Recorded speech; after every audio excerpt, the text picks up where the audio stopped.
karena katanya ada kampanye hitam yang disebarkan bahwa pemerintahan Jokowi berada di balik keputusan pemerintah menghentikan pemutaran film G30 SPKI. Pemerintahan Jokowi hanya mengikuti sikap pemerintahan sebelumnya yang melarang pemutaran film G30 SPKI, kata dia. Saat itu, ujar Arya, saat itu adalah menunjuk pada pemerintahan Habibie. Yunus Sosvia menghentikan pemutaran film itu dilakukan karena seolah-olah kawasan Halim Perdana Kusuma yang pernah menjadi markas TNI AU adalah tempat yang menyeramkan. Penghentian pemutaran film juga diputuskan oleh Yono Sudarsono yang saat itu menjabat sebagai Menteri Pendidikan dan Kebudayaan. Para menteri itu menginginkan bahwa hal yang menyangkut masalah sejarah perlu dilakukan peninjauan ulang agar lebih menggambarkan keadaan yang sebenarnya.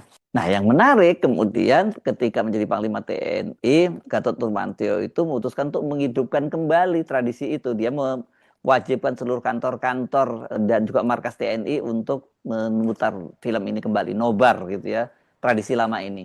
Dan pada tanggal 29 September malam, ya ini tahun 2017, Presiden Joko Widodo waktu itu ikut nobar film G30 SPKI di markas Korem Surya Kencana Bogor bersama dan kemudian juga warga. Joko Widodo terlihat hadir mengenakan jaket berwarna merah dan ikut duduk bersila. Durasi film yang seharusnya selama 3 jam itu dipersingkat menjadi 1 jam saja. Kontroversi yang lain dari Gatot Nurmantio yakni berkaitan dengan kisru soal senjata ilegal, yakni berupa impor 5.000 pucuk senjata pada silaturahmi di Mabes TNI. Gatot menyebut pada waktu itu ada institusi di luar TNI yang mengimpor senjata ilegal dengan mengatasnamakan Presiden Joko Widodo. Impor senjata api 5.000 pucuk senjata api itu mencuat katanya terjadi ketika ada peristiwa tertahannya senjata api milik Brimob di gudang kargo Yunik Bandara Soekarno-Hatta pada tanggal 30 September 2017.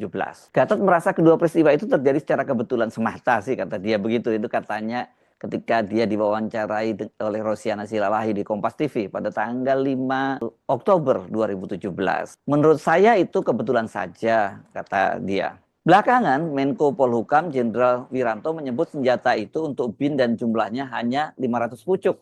Johan Budi, yang pada waktu itu menjadi juru bicara Presiden Joko Widodo, menjelaskan Gatot sudah dipanggil oleh Presiden dan masalahnya clear. Di luar itu masih banyak langkah Gatot yang dinilai itu sebagai manuver politik. Salah satunya adalah ketika dia membuat geger atau sekarang istilahnya viral karena saat dia memberikan pembekalan pada Rapimnas Partai Golkar di Balikpapan, Kalimantan Selatan, Kalimantan Timur, pembekalan atau sambutan lah gitu ya. Jenderal TNI Gatot Nurmantio yang saat itu menjadi Panglima TNI membaca puisi berjudul Tapi Bukan Kami Yang Punya. Ini puisi kritik sosial yang dibuat oleh pemilik lembaga survei DNIJA yang katanya dibuat untuk mengenang musisi legendaris Leo Christie. Berbagai langkah itu ada yang menyebutnya sebagai manuver politik Gatot, kemudian menjadikan figur dia yang sangat populer. Banyak yang menggadang-gadang dia akan menjadi